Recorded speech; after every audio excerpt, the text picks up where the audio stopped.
নমস্কার বন্ধুরা, সবাই ভালো থাকবেন, সুস্থ থাকবেন। আমি আপনাদের সকলের ভিডিও দেখি, এমনকি লাইক কমেন্ট করি, কিন্তু আমার এইটুকু অভিজ্ঞতা বা ধারণা আছে যে কোন ভিডিওটা ভালোর দিক বা কোন ভিডিওটা একটু খারাপের দিকে, এই ধারণাটা বা জ্ঞানটা আমার আছে।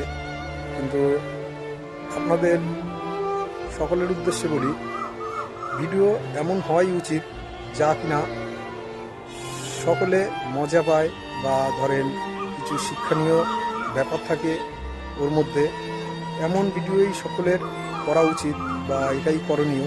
কিন্তু সেটা না করে কিছু কিছু ভিডিও দেখি সাইড হয়ে যায়, মানে এমন সাইড হয়ে যায় আকার ইঙ্গিতে খুব খারাপ উদ্দেশ্য ভাব নেয়।